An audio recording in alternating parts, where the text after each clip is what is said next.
I was so close to hitting the wrong button. I like paused for a second. I was like, nope, that's not the right one, Max. Hey Well, you did it. everybody, it's me, Maximus. I'm not We do sick have anymore. we do have double names on the bottom though. Like Oh, that's an Maximus accident. Break Whoops. Oh yeah. presents Casters and Cantrips Tome of Knowledge, How do I directed by fix Mike that? Jagger. Oh, there we go. I fixed it. That's a different. That was a different. That was a different asset when That was PS wasn't when it was here. just Yeah, it was yeah. just you and me. And the new and improved one, all the names are just included. In the old one, they were separate. But anyway, hi everybody. It's me, Maximus. I'm here with Virtual Spectre and Moves Like Jagger from the GGN crew. And you are watching or listening to Tome of Knowledge, our show List where we talk watching. about D&D. Yeah. I like Watching. list watching. The watching it. The watching. Yo, Captain Erock, thank you so much for the raid, Whoa! dude. E-Rock. You're doing Happy birthday, well. Captain E-Rock. Oh, it's E-Rock's B-Day. Happy birthday. Yeah, he's a handsome lad, a year older. Wow. Happy birthday, dude. He's the best. Go follow that man. Yeah. He was also on in campaign 1. Where he Yes. played Barnaby, a little yeah. special guest as Barnaby. Herringham. That was Yeah, fun. little Mhm. bunny guy. Hip hopping. That was probably one of my favorite little guest side quests.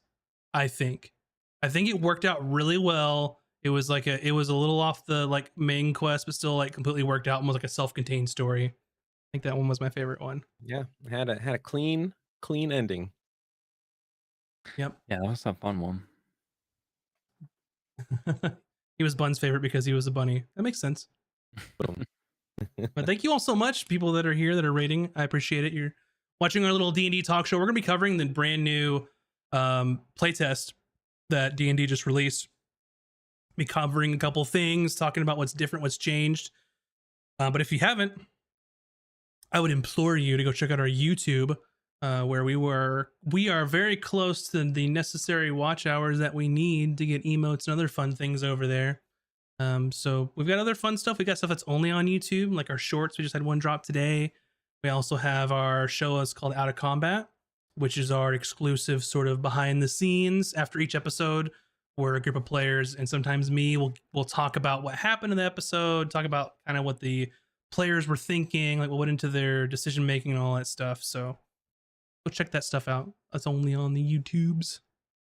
And we are, hold on, let me math in my Okay. mind.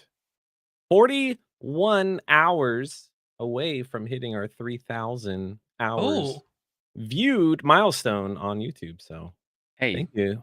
People if putting in the work everybody in over the here weekend. watches one of our past sessions, puts it up while they're cooking or cleaning or working out, then we'll hit that right away. I didn't know we were that close. Yeah, we're very And then- very close. After 3, then 4 is the next one, and that's the Yeah. big one for us. Force the dream. That is.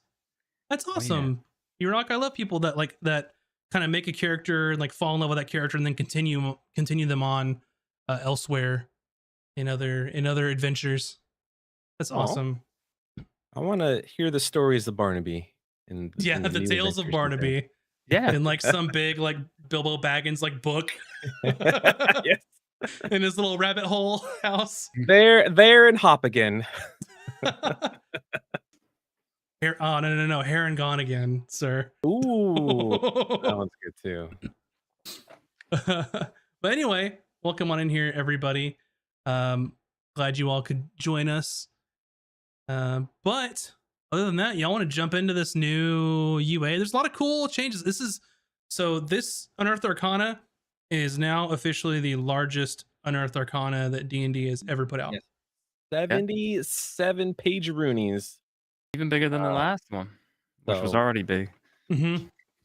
Yeah. We won't be able to cover everything on this episode because there's just so much in this UA test. But Max did awesome homework, and he's going to do like a speed run summary, and then we're just going to talk about our favorite things or things we're Mhm. excited for, and then things we don't like. Yeah. So what I've done is I've assembled just a couple of like quick hits on like things that kind of affect the overall kind of UA, and then you can look at your favorite class and see what's changed and kind of go through there for yourself because we don't have time to cover it all tonight. But I will say like the big rocks of playtest 6 are like weapon mastery. Apparently it tested very well in the 5th playtest, which was the one before this one. So weapon mastery is here to stay, and they've actually expanded it to include additional classes.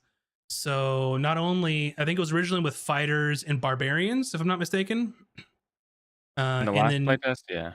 yeah, Mhm. and then Yep. now it's including fighters, barbarians, as well as rogue, ranger, paladin, and monk. All have weapon mastery of some sort of form or fashion in their class. Another big change that they did for this playtest is they changed the capstone features back to what they previously were. So in previous playtests, the class's sort of capstone feature was at level 18, and then at level 20, they gave them an epic boon, sort of epic Yep. boon feat. They've reverted that for this playtest so that now the classes capstone features are back to level 20, and there's no more epic boon feat sort of built in into the classes anymore. And from what I've seen in some of the interviews and stuff, that they're still have plans for epic boon feats, but they're not going to bake them into classes anymore from what I've seen. Hmm. And then another big change are the subclass progressions. So what they've noted is that all the subclass progression, like what you get per level on each subclass, is basically shifted back to the original version they did in 2014. Um, I think that they had originally tried to make everything sort of in line, where every single class had a subclass feature all at the same level across the board, which I think introduced some other like balancing issues and some other problems. So they kind of cut that out, put it back to what the 2014 version was, with one exception, is that every subclass starts at 3rd level across the board now. So every single subclass for every class will be at 3rd level. So no more, 1st level, 2nd level type stuff for certain people like wizards or clerics. It's all 3rd level. So I think those are the major like overarching changes that I saw from my quick look at it. And then kind of what we did is me, VS, and Moobs all picked a sort of class we wanted to deep dive into, and then we'll kind of go into those 3 and see sort of where to go from there. There's also like updated spell stuff too, if that interests you. But like I said, this is huge mungus, and we're not gonna have time with it, especially since next week my dad's gonna be on the stream with us Yeah. Ooh. for Tome Knowledge, where my dad's coming on stream to talk about when he played D&D in the early 90s and share some of his adventures and his stories that he had. So it'll be a really fun time. Be here for that one. That'll be fun. Mm-hmm. Very Yeah, exciting. it's gonna be really cool. I'm surprised he agreed to do it. He's like, yeah, sure, whatever, I'll do it. But anyway, I guess we can start into the classes. Do you want to start first, Moobs? Sure. We'll break format since VS goes first usually, but I told you it was different this time because we're someone changing it pointed up, out to baby. me that VS always goes first, and I want to spread the love around so you don't feel neglected. So one of the classes that I am probably excited for is the Bard. Because currently I don't really like Bards. They don't seem like a class that I would enjoy playing currently, other than the role playing aspect of playing a Bard. But Mhm. I think there's a lot of cool stuff that's happening with Bard in this Unearthed Arcana, and the number one thing that kind of blew my mind when I was reading it was that when you at a level 1 as a bard, you get to decide which spell was it? Spell type? Spells section? Like What's the word they're I'm because looking they're for dividing. here? Yeah. I'm trying to think of that word. But they're dividing because now magic is in 3 types. subtypes now. Mhm. So there's primal, there's arcane, and then there's divine. So as a bard, you get to choose which path of spell casting you want to be. So you could be an arcane bard, you could be a divine bard, or you could be a primal bard, which kind of blew my mind. Yeah. Is that you're no longer pigeonholed to pick the arcane path Mhm. or be an arcane spellcaster. So now, like, if you're a bard from the druid circle, you can be a druid bard. It's using primal spells. Yeah. Or if And you're an evangelicalist from the Church of Palor, for example, if we're going with Greyhawk, you could be a bard of the church of whatever deity you are serving. So I mhm. thought that was like, wow, that's a huge game changer because that really changes up the play styles of bards because you're now casting from a different field of magic. Yeah, yeah. And Um, they've simplified it where it's spell. They're calling them spell lists for yeah, spell list. the new D&D one. I forgot what they called it. So there's three like giant like pillars or spell lists: arcane, divine, and primal. That got me excited to play bard because I typically enjoy playing divine spellcasters. So if I could be a divine bard, that would be pretty dope. And another thing they changed is I believe, yeah, bardic inspiration. Um the die already scaled as you leveled, but now instead of it being just 10 minutes, like if you grant inspiration to someone, they only have 10 minutes or in-game 10 minutes to use the inspiration. Now it lasts for an hour, which is super awesome. Oh, So um and it's up to 2 creatures. So 2 creatures can hold their inspiration die for 1 hour. So, like, if you're going through a dungeon, you can hold on to it, for skill checks or combat rules or anything like that, saves, which is super cool. Um, I think bards still have their own cantrip list, so it's not particularly part of the spell list of primal, arcane, or divine. So they still have their own set of cantrips. Um And then in this playtest, because normally in the old UAs, they just focused on one subclass. So in this one, they kind of revamped like a handful of subclasses that you can chest out. Chest I out? wanted That's just wow. I want to back you up because I think I was reading. I haven't looked through the bard yet, but for cantrips, it says you know two cantrips of your choice from your bard spell list. And then when you look ah, above to the chosen spell list, it says this chosen list becomes your bard spell list. So if you're a divine bard, you get divine cantrips. If you're a okay, primal bard, got you it. get primal cantrips. So it's pretty cool. Nice. Wow.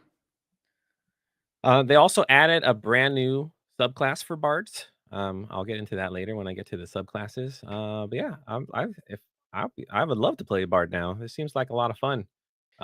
They moved to Jack of all trades. It's down to level 2 now. And yeah, then you get the subclasses. I found it interesting that a lot of this UA reverted to like we're gonna go back to 2020 or 2014 version or 2018 or whatever. So it's like Mhm. interesting. Instead of like they're just going back to stuff that worked, I guess. Mhm. Um, I and think there's a lot of then speculation around that they're so late in the process now, especially since they had to do so much damage control yes, from the Wizards been doing a lot of Yeah. damage control recently. yeah, See some of our previous podcasts about that.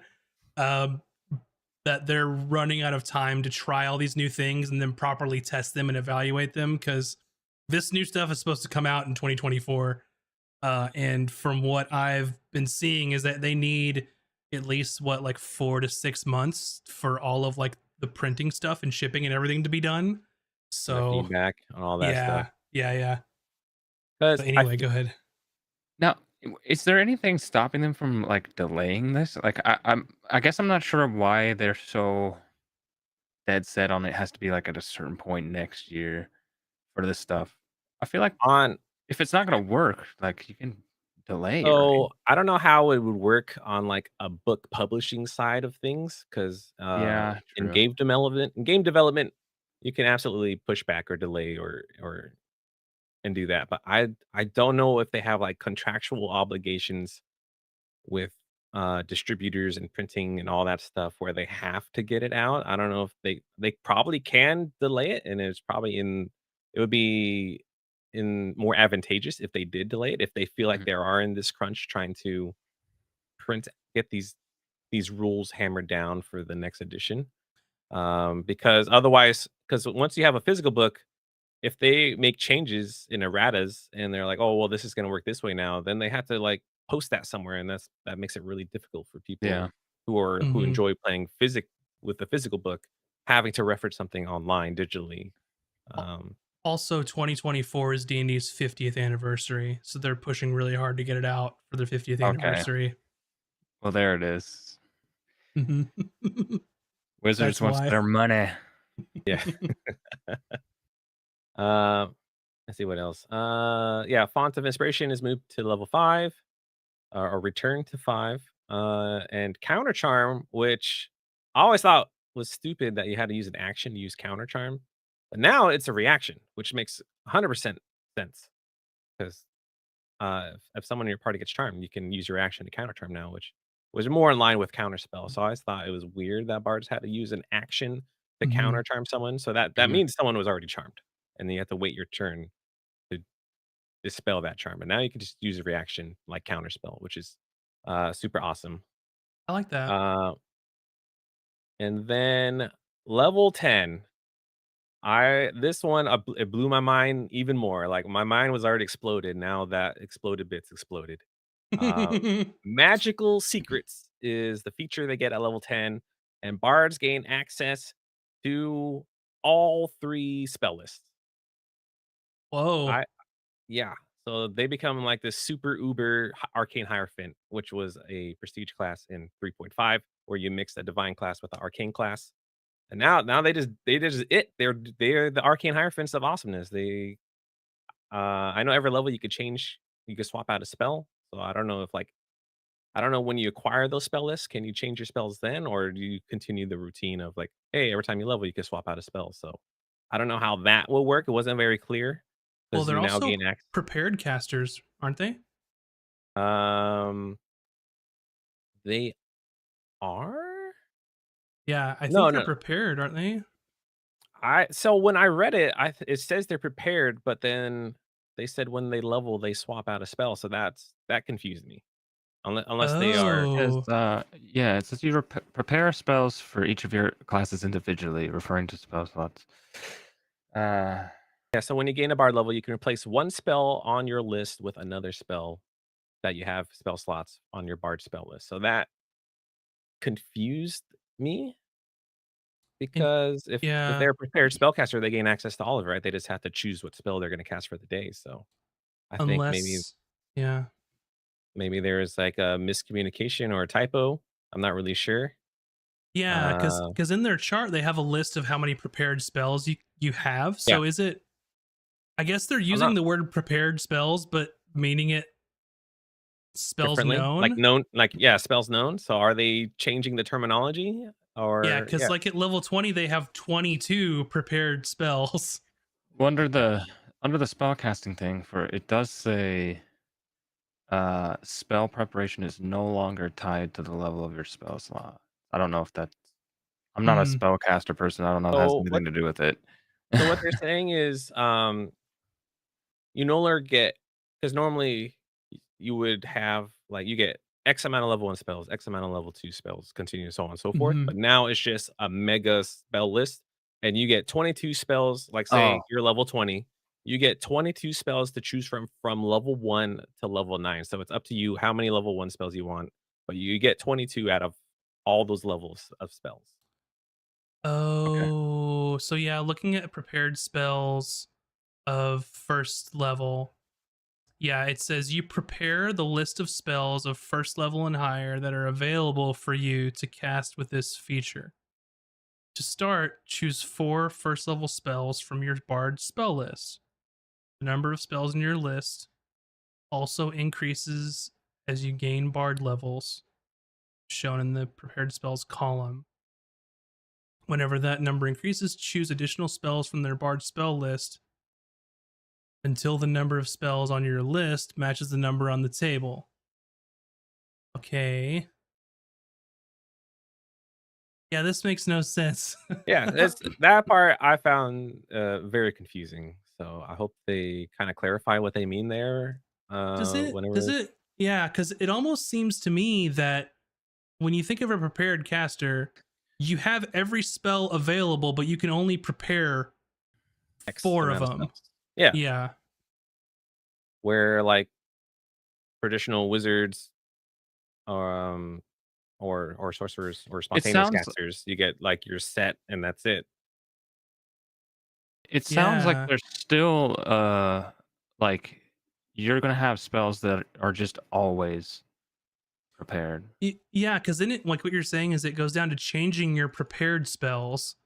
Whenever Yeah, you gain a bard level, you can replace one spell on your list with another spell for which you have spell slots, and that is on your bard spell list. yeah, So that's it. I It does. guess It's it's just known. counterintuitive. Yeah. Yeah. I'm gonna read ahead to what wizards do, but to see how that compares. Uh, Yeah. So that's why at level 10, I was like, so how does that work when you gain now you have all access to all 3 spell lists? But I guess we'll find out. hmm. And then yeah, then at level 18 they get superior inspiration. Um so when you roll initiative and have no uses of bardic inspiration, you can regain 2 expended uses of it. And then level 20 is they get words of creation.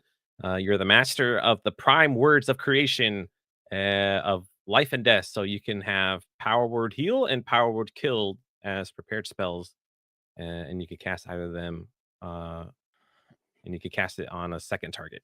So you can like super heal 2 people or super kill 2 people. Um, which I guess is cool. I don't like it when D&D just like, "Hey, you now can do this." It's not like a unique ability, it's just like they take a spell and then kinda change it a little bit.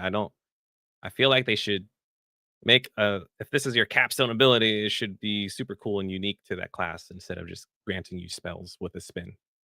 Um, yeah, and that's basically the bard. I'm pretty excited, but now we're going to subclasses. College of Dance is the new subclass. Oh boy. Ooh. And now instead of singing or playing an instrument, you can now move people with the movements of your body, and you can start dancing around. So you could be a dance bard.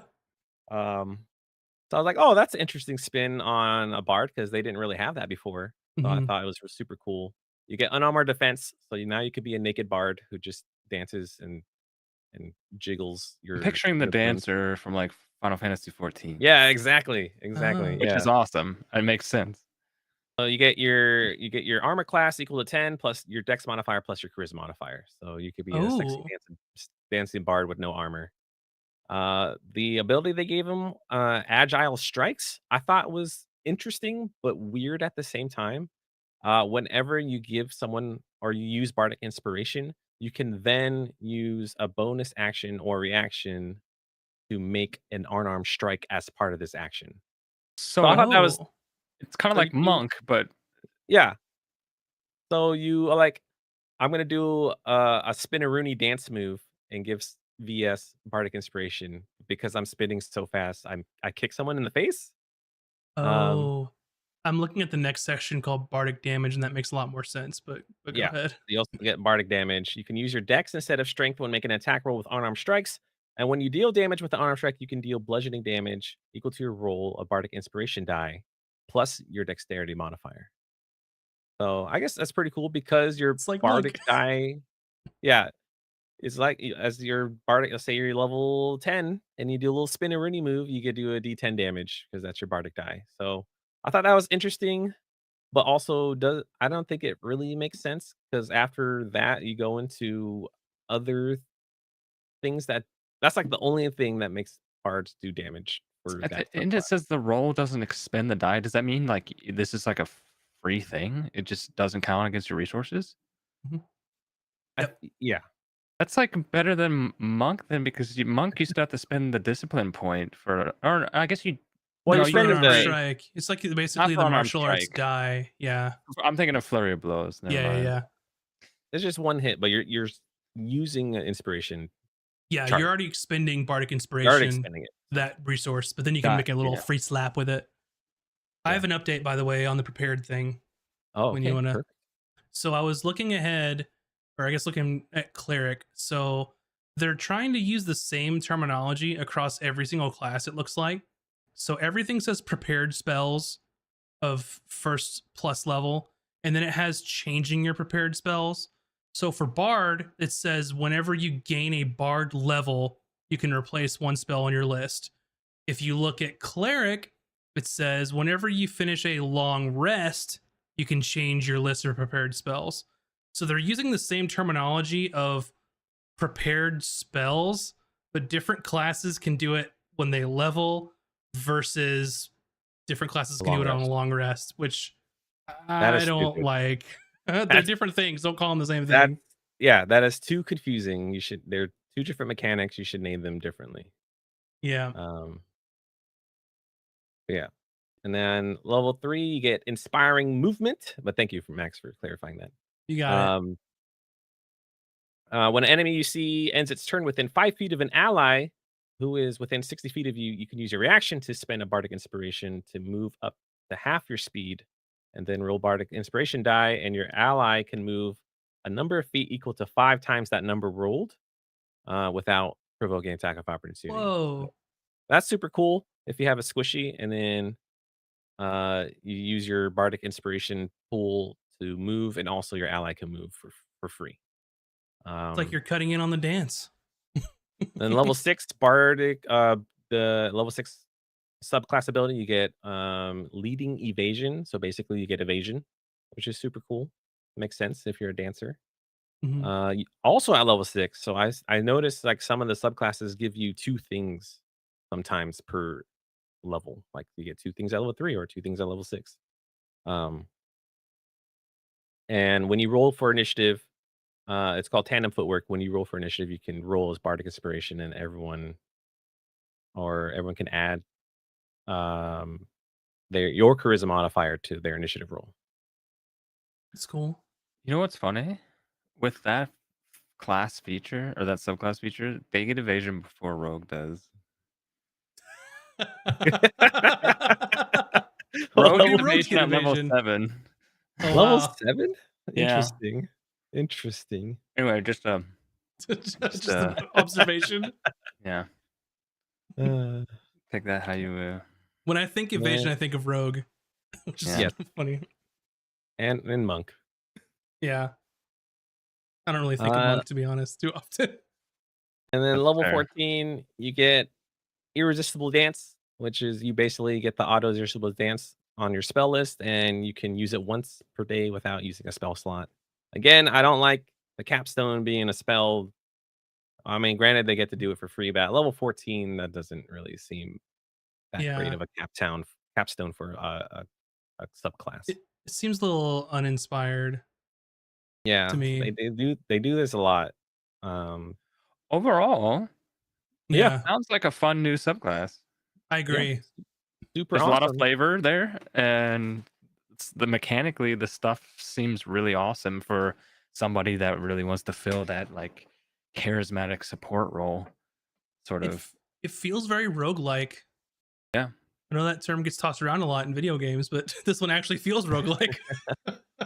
Honestly, I wonder if you could combine this with something like Swashbuckler or what is that other rogue that's like has a lot of I don't know. I don't remember all the rogue Count, subclasses.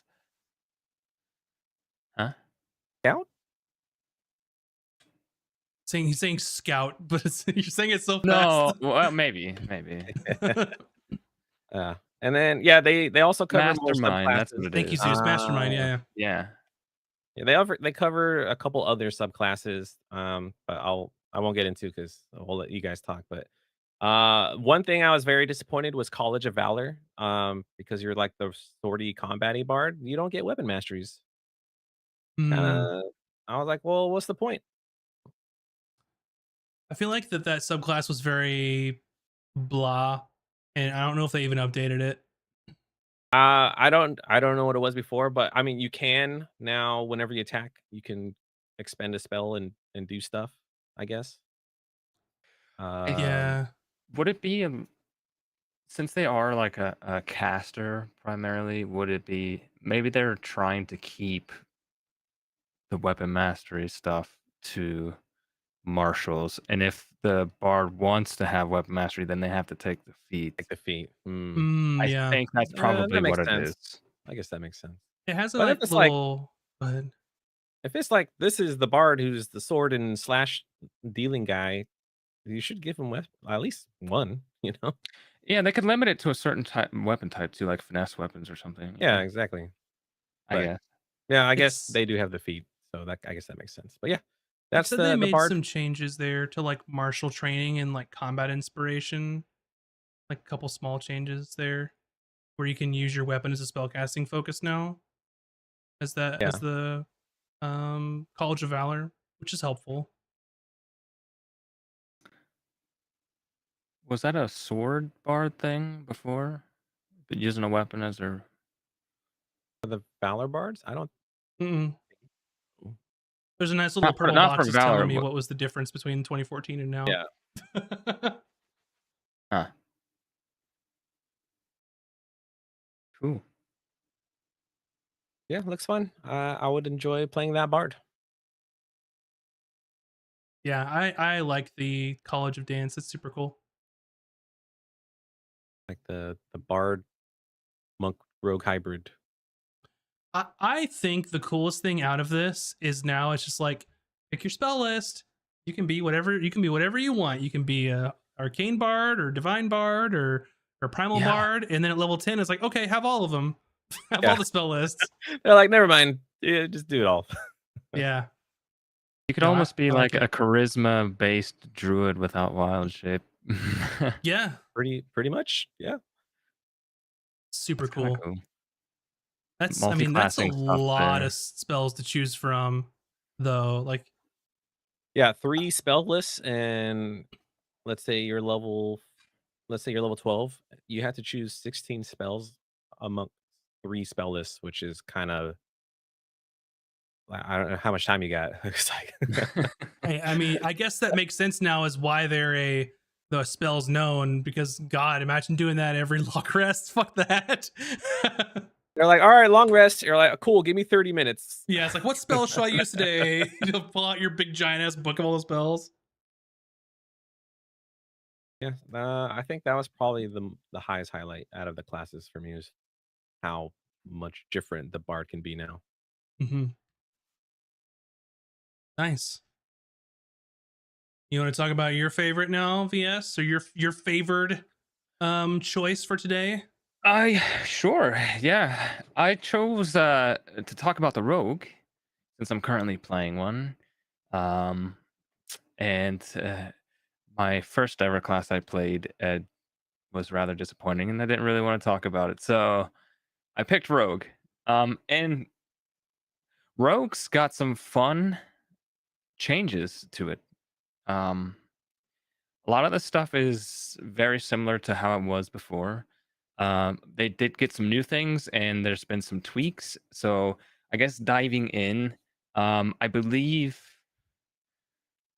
your your proficiencies and stuff I think are the same as it was before. So like your armor, your weapons. It does specify martial weapons that have finesse properties. So I don't know if that's just better wording than previous. I don't remember what it said on the old one. Um, no, it was just simple weapons: hand crossbows, long swords, rapiers, and short swords. So now they just Mhm. say martial weapons that are finesse. That's awesome. So that's good. Um, light armor still. Uh, your level 1 feature now, like before, is expertise, and that is pretty much the same. You also get your sneak attack at level 1. Now, sneak attack has a subtle little change to it. Um, or at least maybe there's like more clarification on when you can do a sneak attack this time around. So it says once per turn, you can do extra damage to one creature you hit with an attack roll if you're attacking with finesse or range. I don't know if they had changed that previously to, was it like once per round? What It was it before? So previously it was met with a lot of criticism where rogues, this is the 2014 where now it's once per turn. In the first playtest they made you have to use the attack action to get sneak Yeah. attack. And you can only use the attack action on your turn because attack and opportunity attack are different. Yes. So now it's not tied to the attack action anymore. It's Mhm. there's more chances for you to do sneak attack. You can get it on opportunity attacks, that sort of thing. You can also technically get it on like bonus action attacks, I believe, as well. Mhm. So, you know, it opens it up to further chances for you to get your damage, which is great. Um, Everything else about sneak attack is the same, how you get it. Um, Level 1 thieves can, that's whatever, flavor stuff. Doesn't come into play much. Oh, it's different though. There's a Thieves there's a can. change, I think. I don't know if it's With different from the various last one or languages and not. communities replied. Oh, thieves can in one other language of your choice. Mhm. You Get a choose from bonus standard language. languages or rare languages. So you get That's an extra cool. language, Yeah. That's good. I guess. Again, that's like very Depends on your campaign campaign, dependent. yeah. Yeah. Yeah, yeah. It's fine. You also get your weapon mastery. Rogues get a weapon Oh, mastery at level 1. Oh, Um, I believe, yeah, it says your training with weapons allows you to use master property of 2 kinds of weapons of your choice, which you have proficiency with. So, martial weapons with finesse property, I think simple weapons, uh, you can have mastery for 2 of those. So, dagger, rapier, crossbow, which is fantastic. The weapon masteries are good. They give you more options in combat. They do cool stuff. So letting a rogue have that is a nice addition to rogue. I think that's very good. I'm glad they have it. Uh, Second level, cunning action. I think this is more or less the same. I don't think there's been any changes with that. it says Um, you can also change your weapon mastery on a long rest. You can change what type of I, weapon. yeah, I think that's just a part of weapon Mhm. mastery in Yeah, I general. think you're right. So, but yes, so if you get a new weapon and you want that mastery, Mhm. Yeah. you can change it. Level 3, rogues get their subclass just like the other classes at level 3. Um, Also at third level, you get steady aim. Steady aim was an optional feature before. Now it's a part of rogue from the jump, which is nice. Again, it's another option for those moments where maybe you're not in advantageous position for melee. You can get your advantage, your sneak attack. Uh, I think it functions the same. You can't move that turn if you use it, but it's nice that it's a part of rogue and not just like an optional feature from another book. So It's really great for ranged Oh rogues yes, yeah, who are for out sure. of it and don't have to move. Just stay there and get your advantage. yep, Just sit in the, easy sneak attack, right? yeah. Well, if you hit. Um, Level 4 ability score, we know. 7th level, was reliable talent. They moved that. I think reliable talent was, where was that at before? That was at 11th level before. They moved it to the 7th level, and did it make any changes? No, it's still the same. Where any roll lower than a 10 is automatically a minimum 10 on your skill or tool proficiencies when you make checks with those. So it's a good ability. Getting it sooner is great. hmm Basically, anything It's you roll for a skill check or tool check, you just roll a 10 or better. Yep.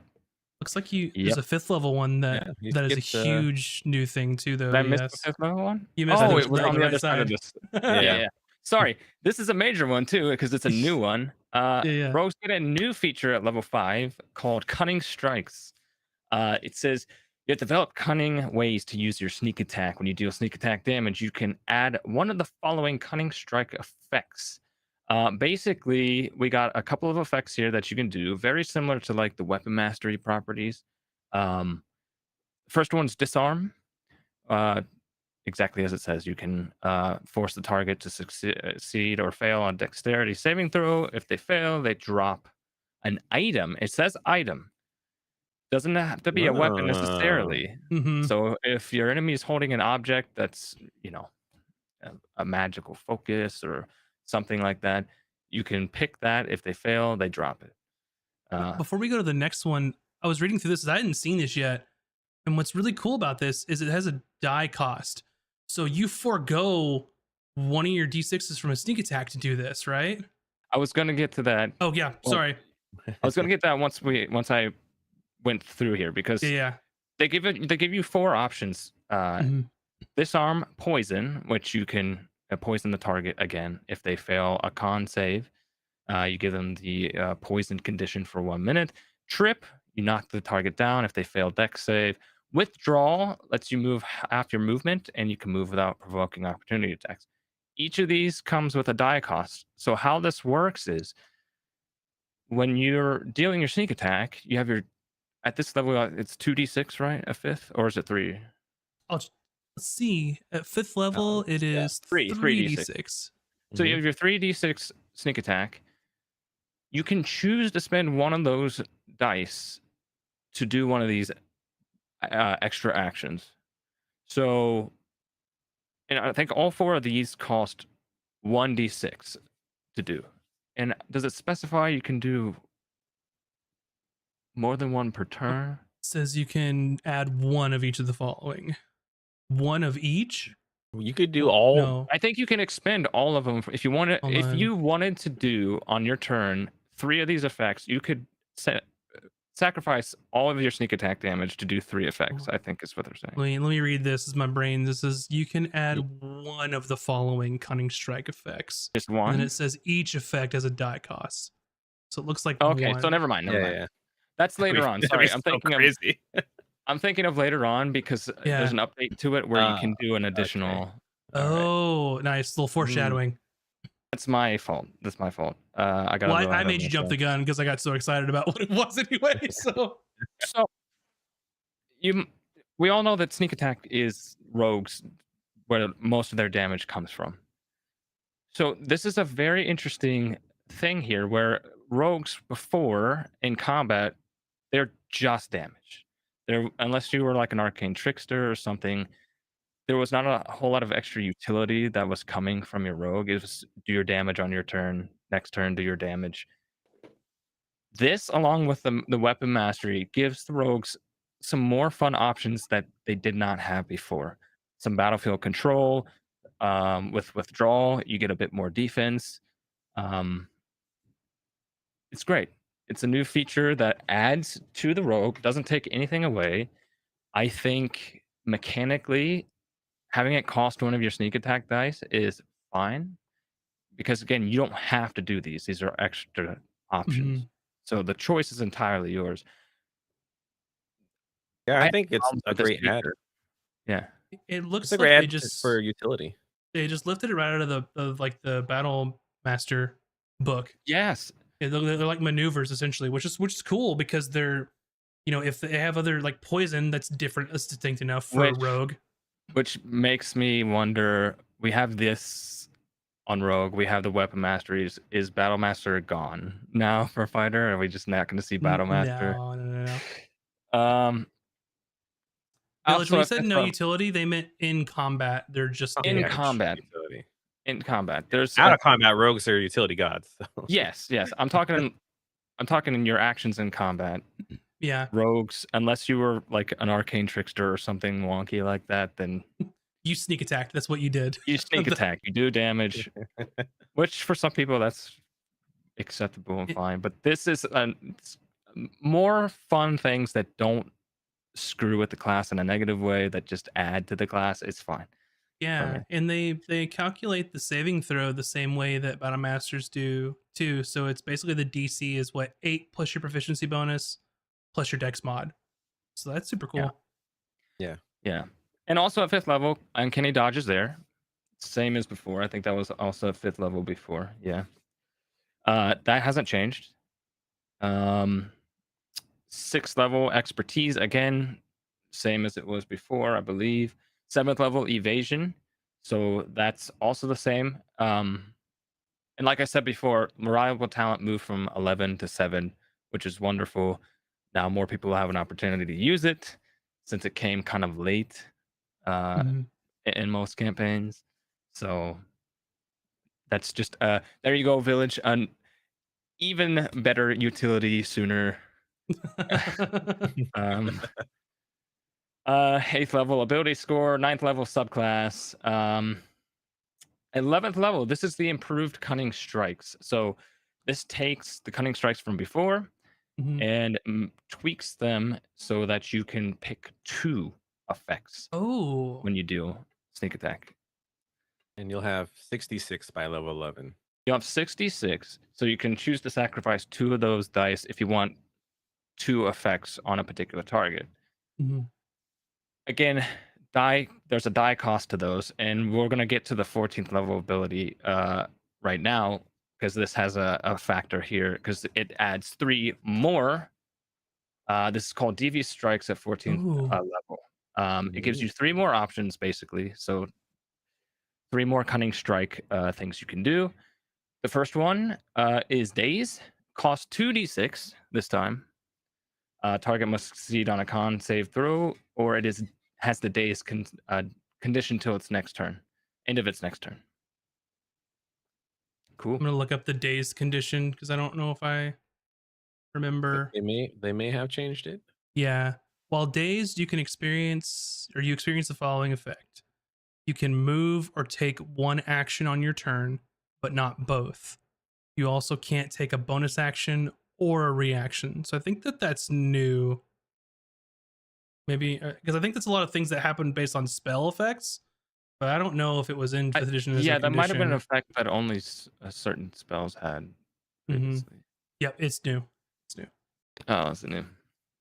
So, at a 2d6 cost, that's a very nice sort of battlefield utility, sort of control, partly defense, because you're taking away something from the enemy. That's always helpful. I think that's a good combo with withdrawal. If you daze them and then you withdraw, then all they could do is move to you, right? So Yes, but you'll be spending 3d6 that's to true. do all that. Mhm. So again, you can do it. It's just you'll be cutting into your damage. So that's great. I think the trade-off is fair for that. Mhm. I think for that effect, 2d6 is fine.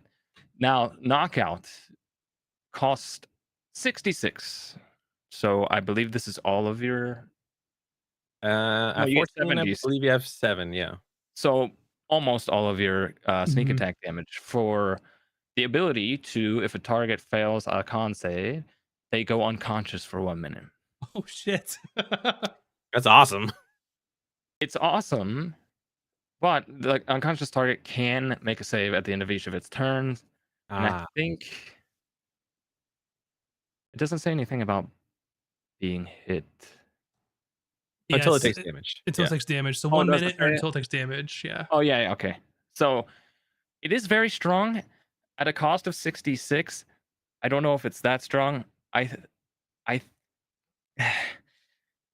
I think I would probably go for days over that. The cheaper cost, maybe. I can see that being reliable if you absolutely need to just take one enemy out of the equation briefly. Well, if it's like a situation where you're trying to capture someone, I think that makes it top priority because then you just knock them Mhm. out. You have Yeah, enough time to, put manacles on them or tie them up, just to so you can get your target. yeah. Yeah. Also, We unconscious as a condition can be really powerful because it even says it lasts until they're attacked or whatever. But remember that when you're unconscious, any attack roll that hits you, if you're adjacent to them, is a critical hit. So That's true. regardless of if you're trying to get away or trying to capture somebody, your rogue could knock them down, and then before their next turn comes around, have another heavy hitter get a crit on them if they just hit them. True. It is strong. I think it's still kind of situational Hmm. for Yeah. costing 66, which is a Yeah. majority of sneak attack damage. I think in Hmm. the right scenarios, it's very powerful. I just not sure you're gonna see many rogue players opt for that, like in most combat scenarios. Yeah, Maybe if I'm it's just wrong. a I don't know. if it's a kill or be kill situation, yeah, there's no reason they would use that. Uh unless Either way, they wanted to take someone out. it's a cool thing for them to be able to do. Yeah, for sure. It's again, that's a very powerful condition to put on somebody. So Yeah, yeah. and then you have obscure is the other option. This costs 3 of your d6 on your sneak attack. Again, these are only if you hit somebody with sneak attack. These aren't Mhm. on any of your Right. other Yeah. hits. Just your sneak attack hit. You can do these. You strike near a target's eyes. The target must succeed on a dexterity saving throw, or it has the blinded condition until its next turn. Very Also pretty nice. strong. For 3d6, I think you could see a lot of people opting to do that. You are cutting into your damage by almost half, but it is a powerful ability to have. It's a good defensive ability. If the target can't see, they can't hit, more or less, or they disadvantage, right? Yeah, I think it's a really good trade-off just because a lot of these conditions will either last until they save or until like the end of their next turn. So depending on the order, like using obscure and making your opponent blinded until the end of the next turn, that opens up a lot of possibilities for your other teammates as Yep. well. Yeah. Big time. Um. So again, that's just giving you more on top of what Cunning Strikes already gave you at 5th level. So if you do have a campaign that takes you this high and you play Rogue straight through, I think this is a very strong feature at level 14. I think this is, and it's very. There's no other class that has this. This is very. This could turn into very much Rogue. Rogue's identity is having these super deadly sneak attack strikes where they can also inflict conditions on people. Hmm. Yeah, they're a playmaker now. They Yeah, can set up Hmm. combat to help your allies to perform better. exactly. 15th level is Slippery Mind. I'm not really familiar with this. I don't know if there's been any changes to it.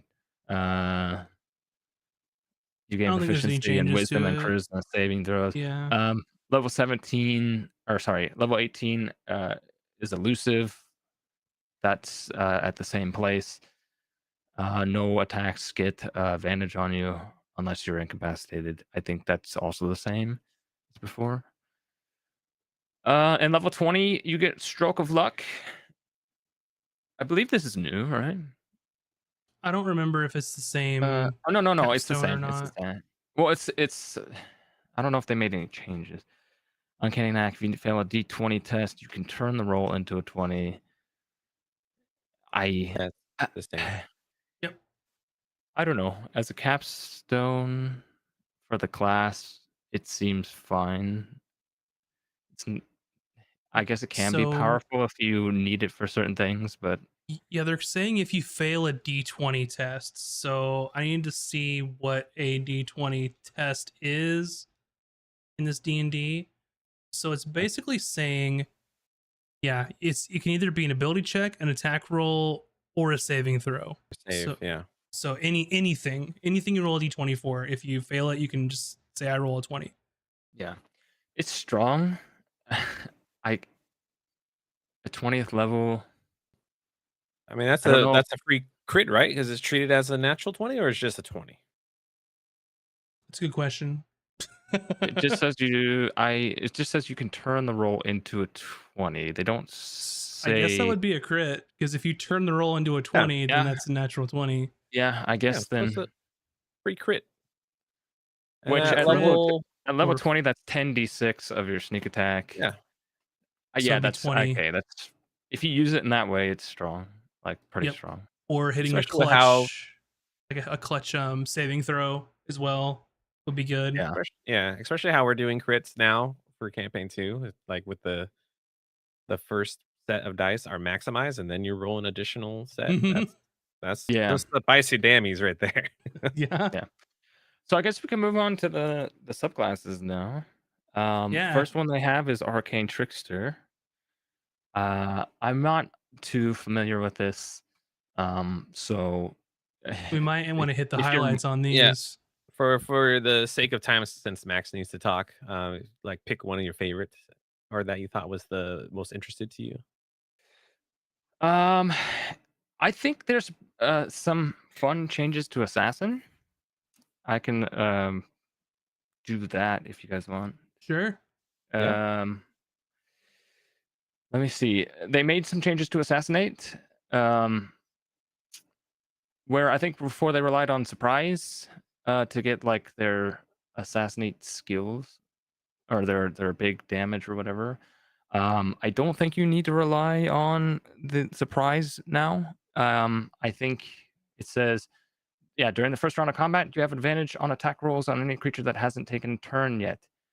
If your sneak attack hits any target during that round, the target takes extra damage of the weapon's type equal to your rogue level. So prior, this only worked if it was surprise, Hmm. which was not very often. Now it feels This more in line with like the bugbear like racial feature. It's definitely much more reliable. Um, Yeah. I and think I think I don't know if this is lower or more damage than the old one with how they're doing, but I think you're just adding a flat damage to it based on your rogue level. So, yeah, that's that's cool. always good. And it gives you advantage or on initiatives where you had to take a feat before. That's Yes. awesome. Yes, that is true. That is true. Um, but the other thing is, you don't necessarily need to win the advantage race. You don't have to go first for this or anything like that. As long as you are attacking an enemy that has not gone yet, you have this. Hmm. That's So awesome. yeah. So I feel like having enemies be surprised is so unreliable, and it kind of is like Yeah. in like clash with you have to like get your whole party on board. You're gonna try and ambush people every single time, Yeah. and it sucks that your like class, like your main like subclass, like feature depended on that. So I like this. Another thing I want to mention real quick is their 13th level um, feature called Envenom Weapons. This is an extra thing for their Cunning Strike feature. If you choose the poison option for Cunning Strike, and you have envenomed weapons, the target also takes 2d6 poison damage whenever it fails a saving throw. This damage ignores resistance to poison damage. Wow. Oh, Dang. thank God, because poison resistance is one of the most resisted things in the monster manual. Yes, I That's wish strong. it is strong at 13th level. I'm not sure how many people are going to get there. Um, Hmm. I feel like it, it's strong. I probably Just the it could fact that get ignore resistance is very powerful. Um, yeah but it's for that 2d6 damage though. yeah Yeah, which in I turn, understand. the poison option takes 1d6 to use. So essentially, you just get one more d6 of damage, and how it like balances out, right? You get an extra yeah d6. yes, because it will cost you the one die, but Hmm. You you're get two getting more two. poison. So there you go. Other than that, Swashbuckler got some changes. They're not that impressive, I don't think. Um, they did get some stance stuff. This is also cunning strike things for Swashbuckler. Real quick, their 13th level ability called Dashing Strikes. Uh, you get parry stance at the cost of 2d6. Until the start of your next turn, you gain a bonus to your AC equal to the number rolled, which is fantastic. Huge defensive option for Swashbuckler, and then also Invigorate at 2d6. You choose a creature you can see within 30 feet of yourself until the end of that creature's next turns. Whenever it makes an attack roll or saving throw, it can roll a d6 and add that number to the roll or saving throw. So a fun 13th level feature, I think, is new for a Swashbuckler. Also using Cunning Strike. I think the takeaway from this for rogues, they just got better overall. Yeah, I like how Um, each subclass has like something that adds on to their cunning strike yes, options. they came up with a new feature for the base class, and they didn't just stop there. they actually have some fun stuff in subclasses now that build on top of that, which is great. Yeah. I mean, rogues are already powerful. Now they're even better. I want to call something out because I think it's hilarious. Um, I know Rogue isn't mine, but I saw in the Arcane Trickster at level 13 the Versatile Trickster. So when you use Disarm or Trip with your Cunning Strike, you can also target that option at a creature within 5 feet of your mage hand. Yes. So your mage can disarm or trip somebody. Yes. That is crazy. I was going to I skipped Arcane Trickster because like I'm not familiar with the one we have now. Yeah. But that also did stick out to me because now you can it's like you have a little your mage hand is like a little extra asshole on the battlefield that's like just pulling people's Little feet out asshole. from under them. It's, and like it's like Baldur's Gate 3, man. Except you can't shove everybody with your mage hand. Mm. Yeah, I thought that was hilarious and super cool use for that. That's the 30-foot range with mage hand. So that's crazy. Yeah. Yeah. Awesome. So there you go. I don't have much more to say about the rogue stuff. There's Thief there. You guys can look at it if you want to. I'm not going to get into Thief, but overall, very good. They did a solid job. I hope it stays this way. I'm sure some stuff can use some tweaking. I didn't get too into the nitty gritty of things, but overall, this is a win for rogue lovers everywhere, I think. Yeah, big time. Let's talk about Druid. Max? Yeah, the spiciest class from the previous playtest. It's still kind of spicy. So basically what I've seen is like there's some recurring themes in some of these choices that the druids can make, and you can either focus on like your wild shape stuff or you can focus on like the spellcasting type stuff.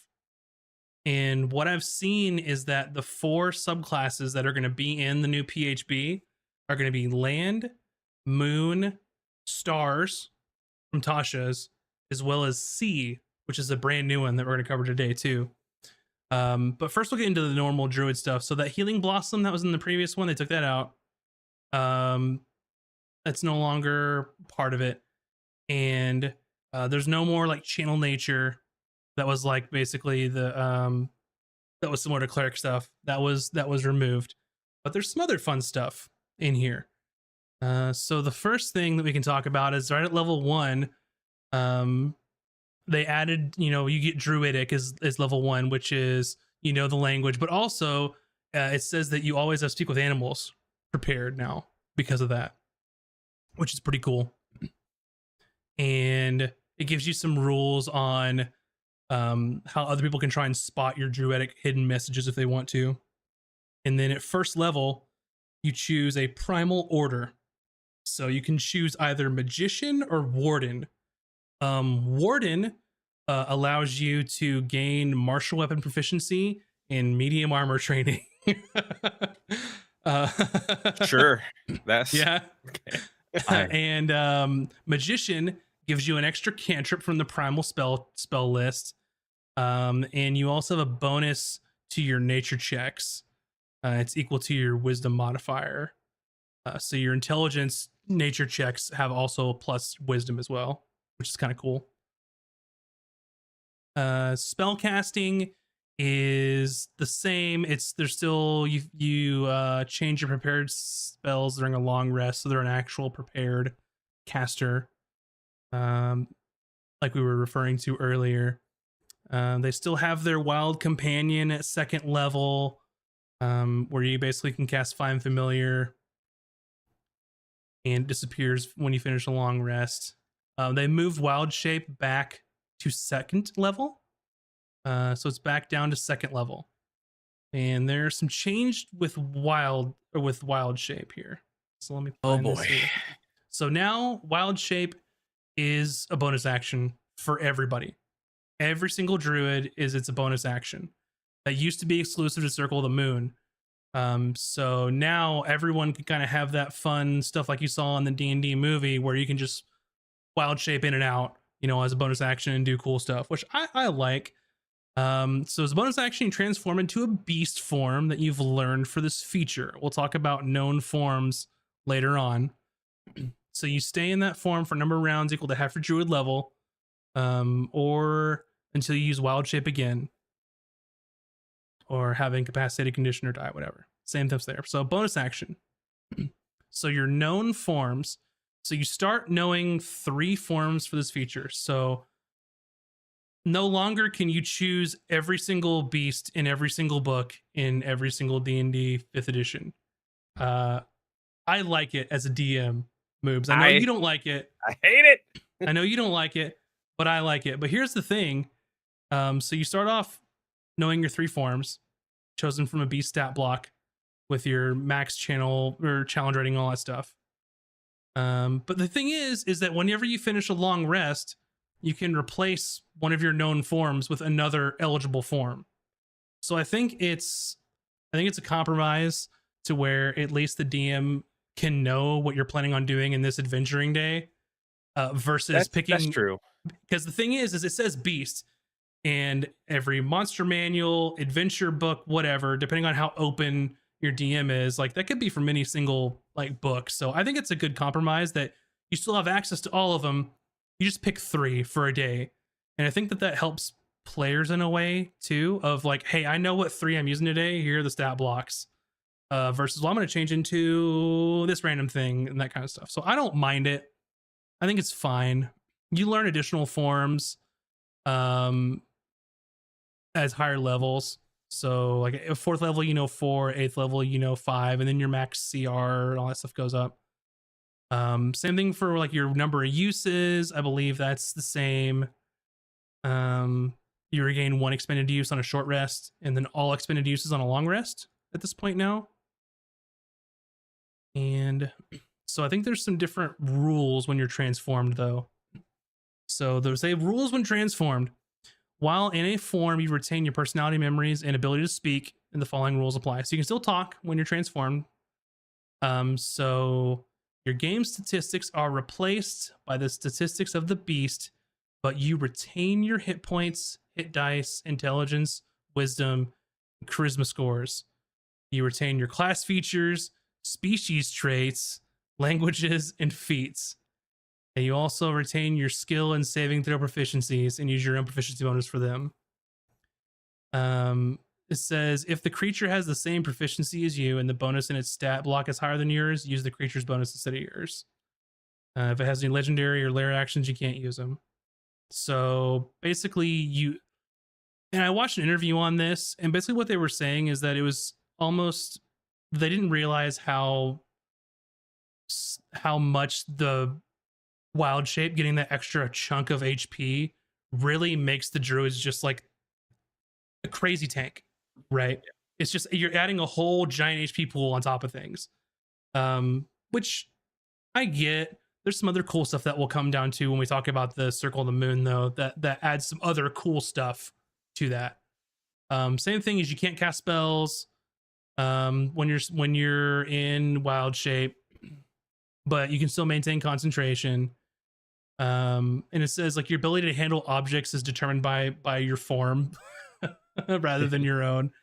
And same thing is you choose whether your equipment falls to the ground or merges into your new form or is worn by it.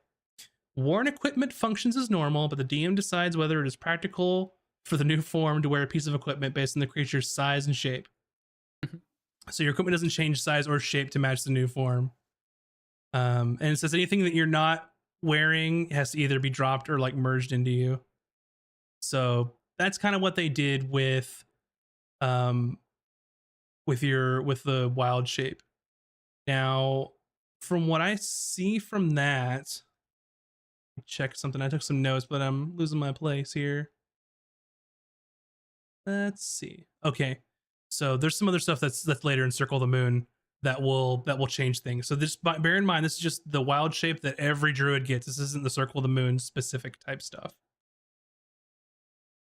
You still choose beasts. You choose 3 for a day or however many based on your level. Yeah, bear in mind. No more like predetermined stat blocks that everybody hated. So 3rd level, you get your subclass. which is fine. 4th level ability score. 5th level is Wild Resurgence. So this is, they brought it down to 5th level and changed it. So if you have no uses of Wild Shape left, you can give yourself 1 by expanding a spell slot. No action required. And you can do so only once per turn.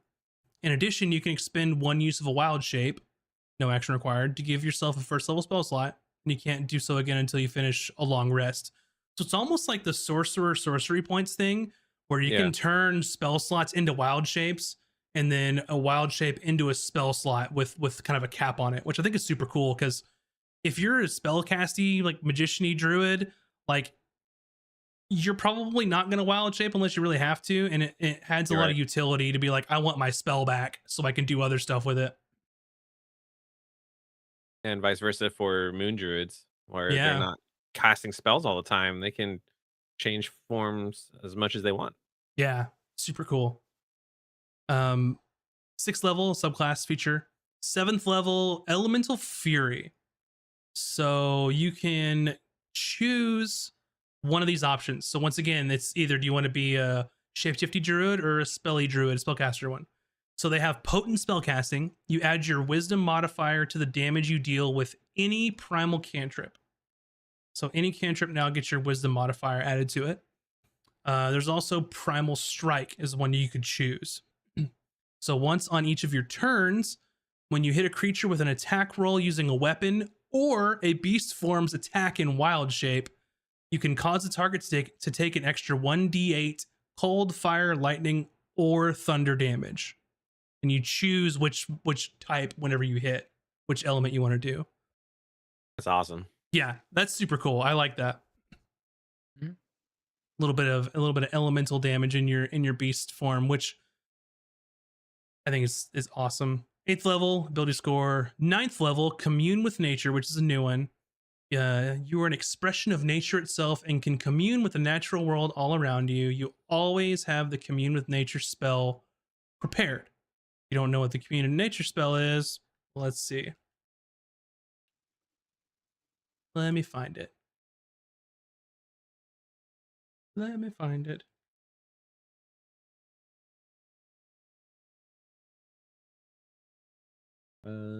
not prepared. It's the land within 3 miles of you, unless they changed it. It wasn't in. I was searching the UA document, but it's not in the UA document, so I'm guessing it's the same. Yeah. You become one with nature and gain knowledge of the surrounding territories. In the out spell gives you knowledge of the land within 3 miles of you. In caves or other natural underground settings, the radius is limited to 300 feet. Yeah. So you know up to 3 facts of your choice about any of the following subjects as they relate to the area. So terrain and bodies of water, plants, minerals, animals, or peoples, powerful celestial fae, fiends, elementals, or undead, influence from other planes of existence, or just anything about the buildings that are there. How do you feel about that being at 9th level? It's a 5th level spell in the first place. So a 5th level spell, you would get access at 9th level anyway. So it's just, you're basically for free being able to cast that. Yeah, well, it's not even that. It's that you always have it prepared. So I don't know. I feel a little less good about this now. It's like you're getting that always prepared, but I get that it's a higher level spell, but it's not like, give them one use for free, I think. Yeah, with the 9th level you let feature. them cast it for free. But still having to use a spell slot at 9th. Very situational spell. Yeah. I think that's a pretty weak at 9th level. Yeah, now that I'm thinking about it, I think the spell's cool, but I misread it because I thought you got one for free, but you don't. So yeah, they need to definitely do like a once for free on long rest or whatever. Yeah. My bad on that one. Yeah. 10th level subclass feature. 12th level ability score improvement.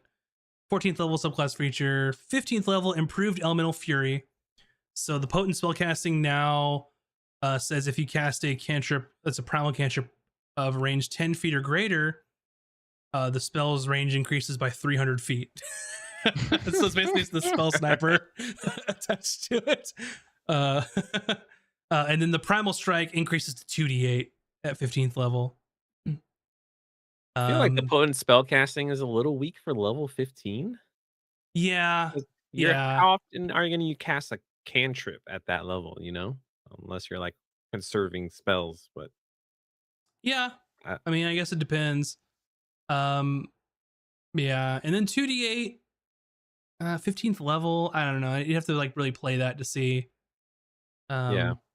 18th level, there's beast spells, which is when you're in wild shape, you can cast spells in beast form, except for any spell that has a material component with a cost or that consumes its material component.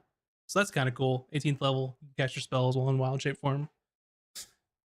And then they have their 20th level, their Arch Druid capstone, which I believe is just the same as what it's always been. So I won't really.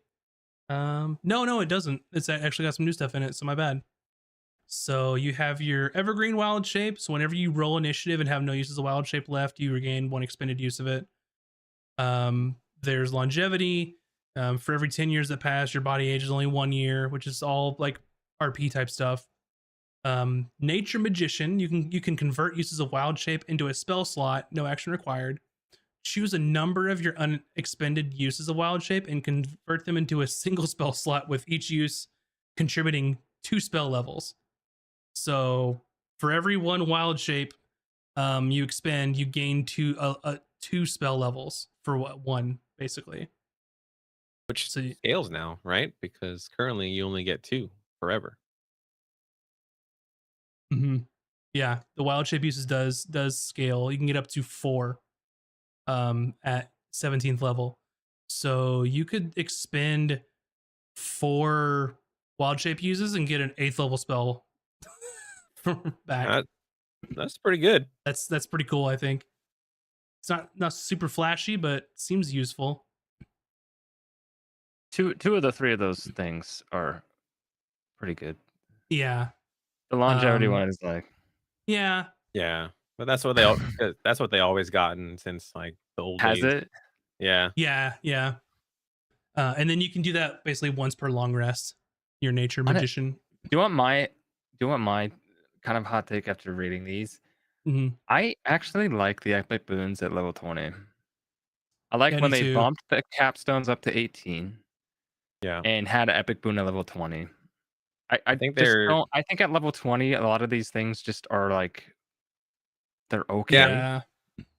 I think feel they're like that could easily be like reworking a level 18 thing, and then level 20, you get your crazy shit. Mhm. That's just me. I don't know. I hope whatever they do with epic boons, I hope it's like, seems like they're reworking it because they're like, "Yeah, Mhm. this is not what people are liking." So, because they So, mentioned in the UA that they're gonna re-release epic boons in the future. yeah. It's interesting that people didn't like it. So I'm going to jump out on some of the subclasses now. I'll do some really quick hits on some of because there's some cool changes to Circle of the Land, but I know everyone wants to talk about Circle of the Moon.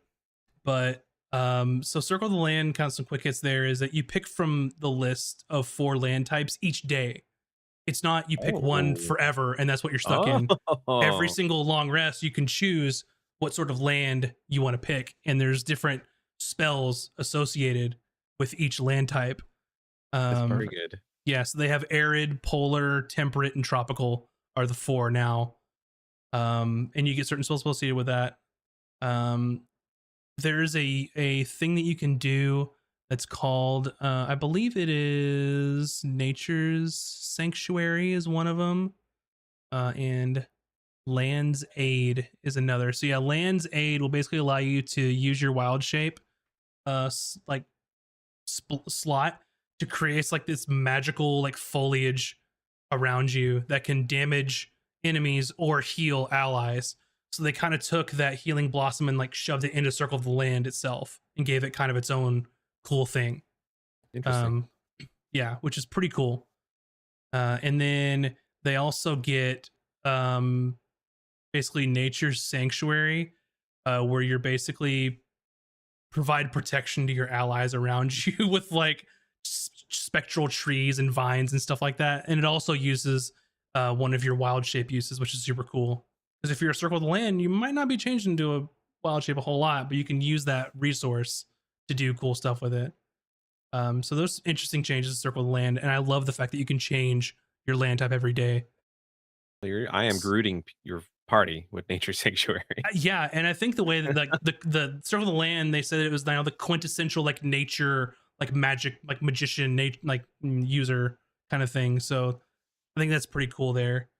Um, I will say that Circle the Sea is the brand new one. It's all like giving stuff for like swimming underwater, breathing underwater, like swim speeds. Incorporates a lot of like ocean, like thunder type of stuff, which is super cool. I like it thematically, I think.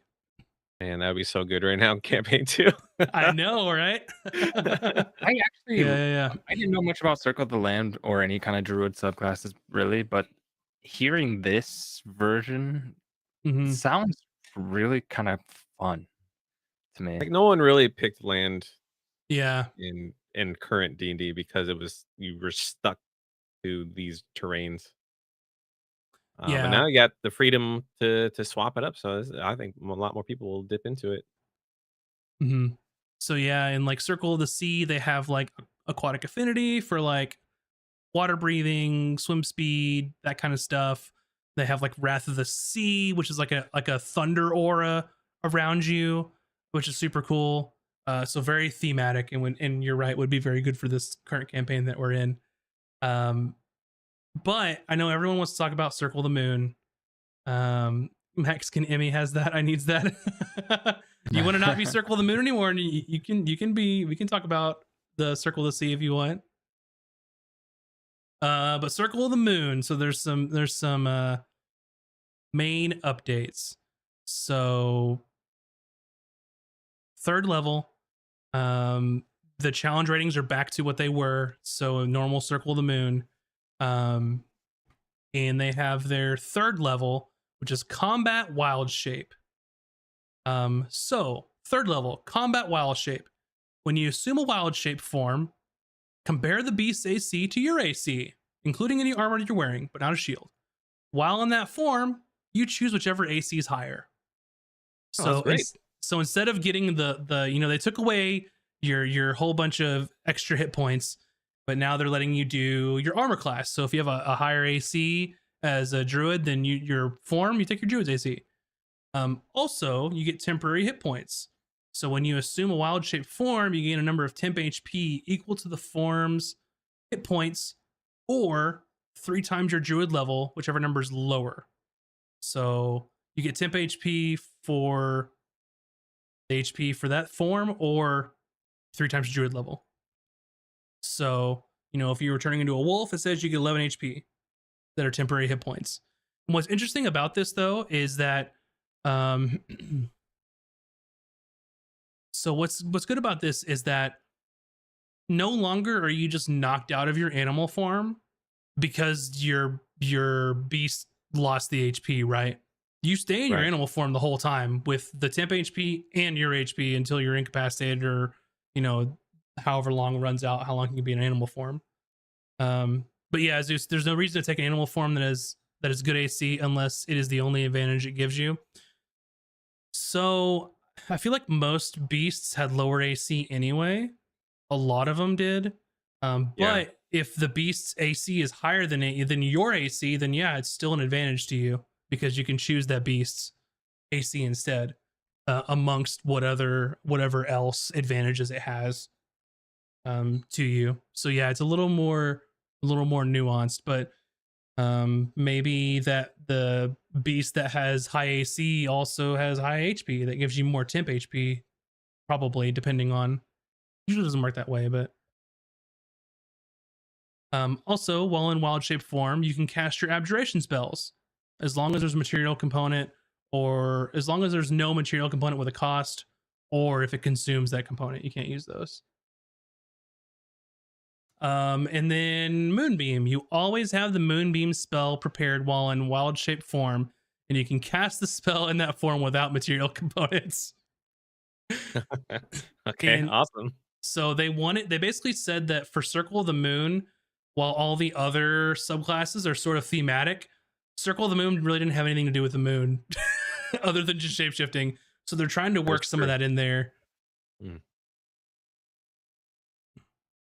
So yeah, but I get what you're saying. Zeus is like the balance versus like a high AC and damage output or whatever. Is this is only for one particular subclass that gets it, and that's kind of their benefit of choosing AC. And with that, I think druids only get, is it light armor? Is it medium armor? I missed Light that. armor unless medium you if take you're the the warden. Yeah, so Which light or makes sense medium. now. Yeah. Yeah. I was like, why would I care about martial weapon and medium armor as a druid? But then now it makes sense if you're going moon form. Yeah. Yeah. So then that would be it. And then 6th level, you have improved circle forms. So 6th level, the maximum challenge rating for your wild shape now equals your druid level divided by 3. In addition, each of your attacks in a wild shape form can deal its normal damage type or radiant damage. You make this choice each time you hit with those attacks. So bringing in sort of the moon type stuff again, which is neat. 10th level, Moonlight Step. So 10th level, you magically transport yourself, reappearing amid a burst of moonlight. As a bonus action, you teleport up to 30 feet to an unoccupied space you can see, and you have advantage on the next attack roll you make before the end of this turn. And it's tied to your wisdom modifier, how many times you can use it, and they recharge on a long rest. Or you can expend a spell slot of 2nd or higher for each use you want to restore as well. So you can trade in spell slots for Moonlight Step. Interesting. So can you only do this at night and then when there's moonlight, or you could do it anytime? Anytime. The moon's always there. Yeah, it doesn't say. That's true. Yeah. 14th level, Lunar Form. This is the top level of the subclass, I think. It says the power of the moon suffuses you, granting you the following benefits. Movable moonbeam. While your moonbeam is active, you can move it up to 60 feet. At the start of each of your turns, no action required. You just move that moonbeam. Yeah, because currently you have to use your action to move the beam. Okay. All right. And then you also get shared moonlight. Whenever you use Moonlight Step, which is the one we just talked about, you can also teleport one willing creature that must be within 10 feet of you, and you teleport it to an occupied space you can see within 10 feet of your destination. So you just take them with you within 10 feet and then drop them down 10 feet. So Man, that's not bad. I don't think it's bad. I think it is streets ahead of the previous UA. And I also like the fact that they're trying to actually tie in the moon somewhere with this and make it more thematic. I think they're going a little too heavy-handed with the moon thing, though, because now they're giving you like a bunch of stuff moon related. But I guess that's fine. The teleport is a little weird to me. I don't know what the moon has, or what they conjure a beam of moonlight and it lets them teleport or something. I mean, if you want to get into semantics, how does anything like that work in D&D? Well, I just mean like if they're trying to like do a moon themed thing, then like maybe they could have Give them a hybrid form, baby. You know? Yeah, or like add another effect to like their moonbeam or something where like it does the damage, but there's also like another effect. Like the teleport just seems kind of tacked on. I feel like they're trying to add because I feel like that their 3rd level had something to do with Moonbeam. Their 14th level has stuff to do with Moonbeam. So I'm wondering if they wanted to add something else in there that wasn't Moonbeam related, because the only thing that's not Moonbeam related is level 6 and level 10. Even the radiant damage instead of normal damage is kind of weird, because you like already it. get your elemental fury. So I guess that's what I was gonna say. Now you could do radiant and like lightning and radiant and fire. Yeah, I'm down for that.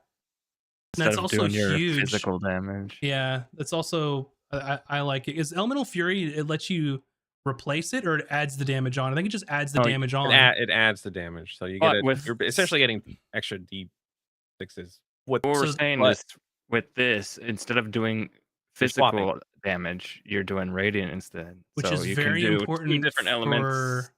Well, this is very important and in line with a lot of other martials as well as like pure spellcasters, that a lot of monsters at higher level will ignore bludgeoning, slashing, or piercing damage from True. attacks that aren't magical weapons or just magic in general. So this helps a moon druid bypass that. It's it's Well, like when you're a monk, like the key infused strikes kind of stuff. so they removed that from moon druids then, because before moon druids would have their attacks were considered magical. Yeah, this Interesting. doesn't unless They- you're this moon druid. That's one thing to note too, and I did see this when I looked at Monk. It sounds like they're moving away from giving classes like innate magic touches. stuff Mhm. to bypass resistances. So I guess we'll see if they make any changes to like vulnerabilities or Resistances and Mhm. stuff. resistances, and I don't know. ER. They're definitely moving away from giving you just outright like magical properties on your stuff. Yeah. I don't know. I really liked the Circle of the Moon changes. I very much enjoy them, and I see that they kind of tried to incorporate what people wanted, but also made some meaningful changes to it. Does that mean moon druids are now going to have magical girl transformations when they wild shape? If your heart tells you, yeah, why not?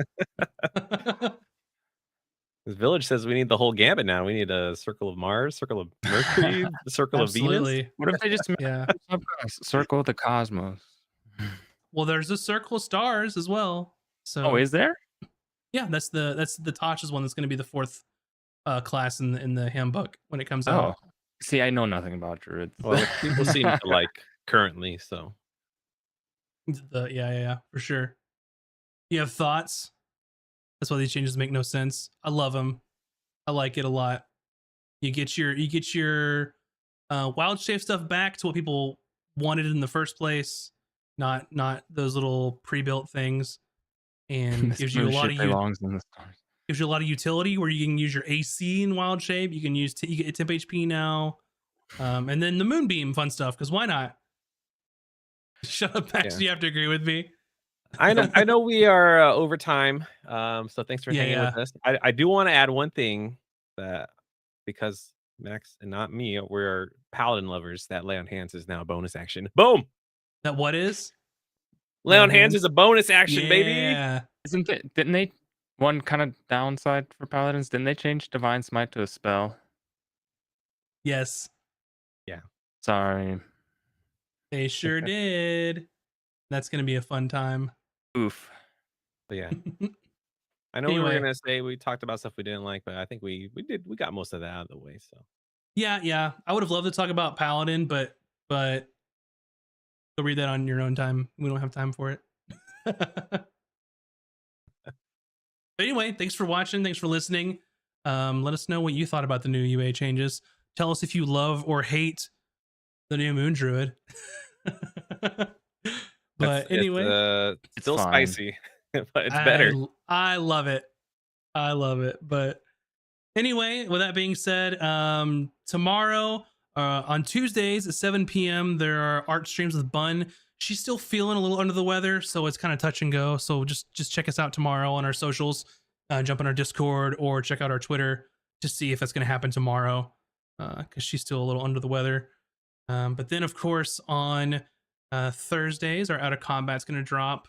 Well, not this week because we didn't have one last week, but Thursdays, our Out of Combat will drop from the previous episode, from the episode from the previous week. And then, of course, this Friday will be episode, is it 9 this week? Episode 9? Episode 9, yeah. Episode 9 on Friday, 6 p.m. Be here. Or don't, but then I'll be sad at you. So just We'll be be here. stealing a ship. Then watch Maybe. it on the YouTube because we're 40 hours away, baby. Yeah. Hitting 3,000 hours. So Yeah. But do them things. anyway, thanks for watching, and we will see you all next time. Bye, everybody. Bye.